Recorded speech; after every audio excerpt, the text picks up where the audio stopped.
Hello guys, I'm Tom, and today we'll see who Candyman is. One of the most terrifying, complex, and sinister characters to leave an indelible mark on horror cinema is Candyman.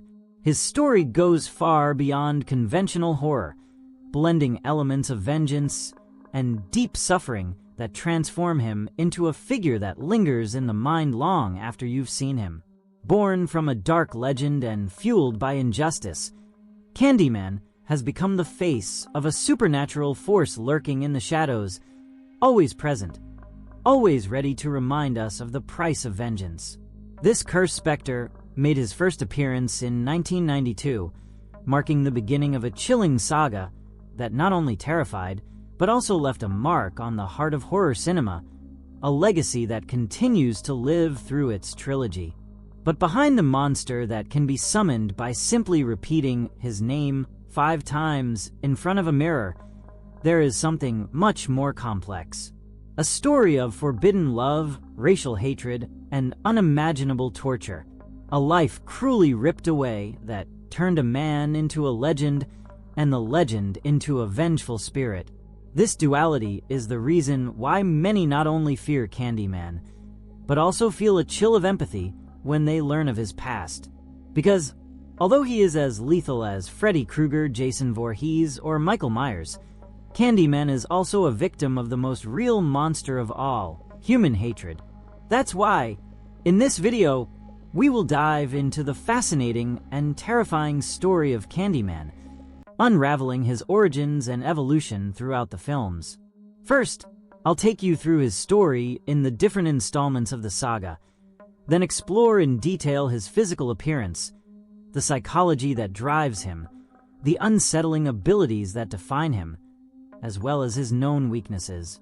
His story begins in 19th century Chicago, where a young African American named Daniel Robitaille grew up in a family that, after slavery, managed to achieve success through the invention of a shoemaking machine. His father provided him with a top-tier education, and thanks to his innate talent, Daniel became a renowned painter, especially famous for his portraits that captured the soul of those who posed before him. It was precisely his art that led him to meet Caroline, the beautiful daughter of a wealthy white landowner. As the painting sessions progressed, a forbidden love blossomed between them, culminating in a secret pregnancy.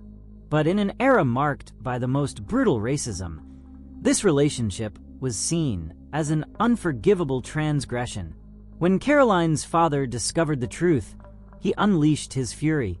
He organized a mob that chased Daniel to the northern fields of the city. There, he was brutally punished. His right hand was amputated with a rusty knife. Honey was smeared all over his body, and he was abandoned in front of a swarm of bees that stung him until he was disfigured.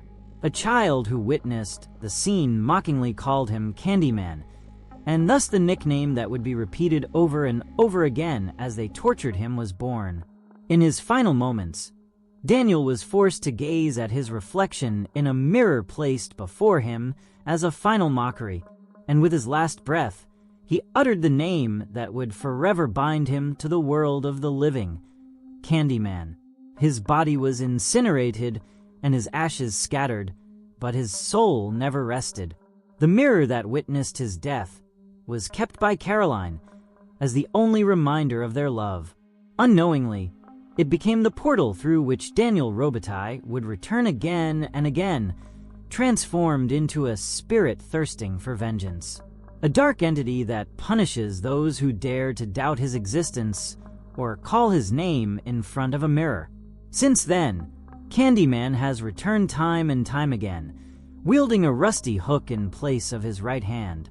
He not only attacks those who summon him, but anyone who witnesses his appearance. A spectral executioner dressed in elegance, a long dark coat, gray pants, and immaculate shoes. His imposing figure, nearly 2 meters tall, is impossible to ignore.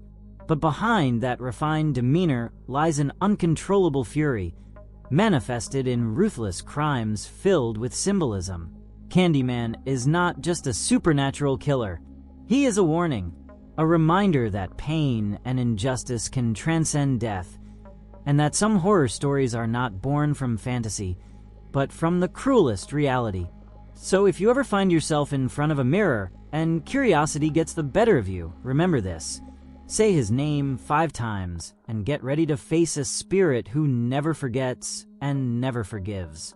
Now that we've thoroughly explored the story of Candyman, it's time to delve into his physical appearance, get to know more about his personality and behavior, and uncover the unique abilities that make him even more terrifying, as well as the weaknesses that make him vulnerable. Under his elegant and worn-out trench coat, Candyman hides more than physical wounds. He wears the same clothes he wore the day he was brutally murdered. A formal shirt, a well-tied tie, a vestige of the man he once was. But what this frozen appearance in time fails to conceal is the horror. His destroyed chest and body, covered in deep gashes, indelible marks of the torment he endured.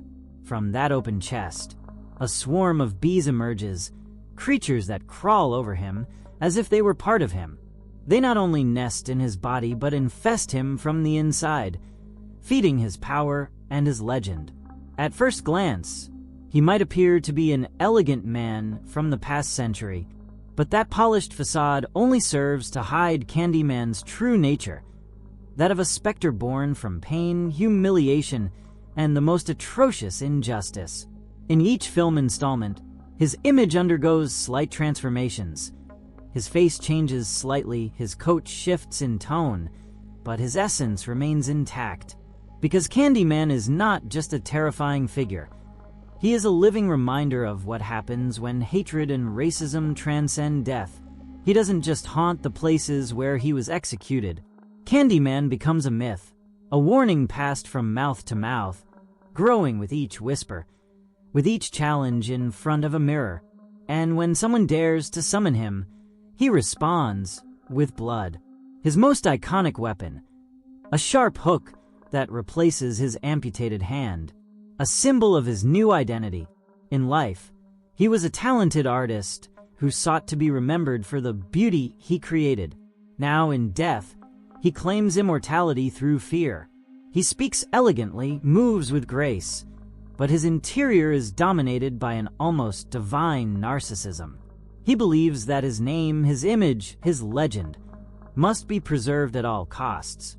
For him, the more people speak of his existence, the more real and powerful he becomes.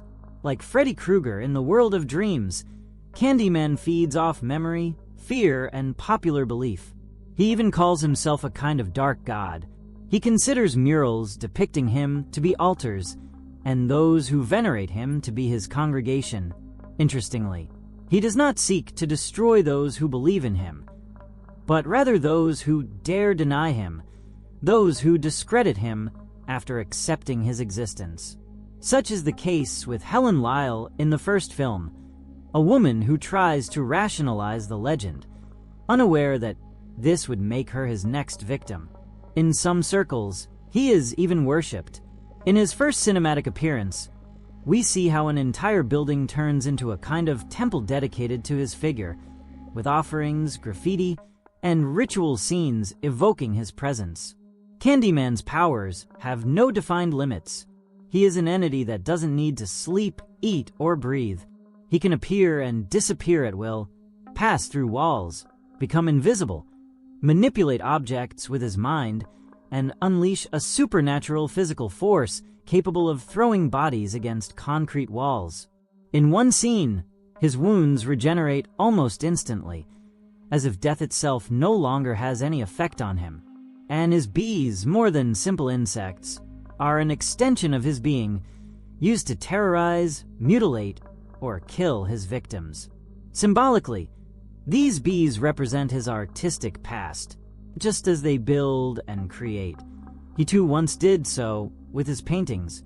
Now, the bees are part of his final masterpiece, an eternal revenge that manifests every time someone speaks his name. Some believe his only weakness lies in the mirror that holds his soul. They say destroying it would be the only way to end him. Others claim that his portraits, murals, and paintings are also part of his essence, and that burning them could weaken him.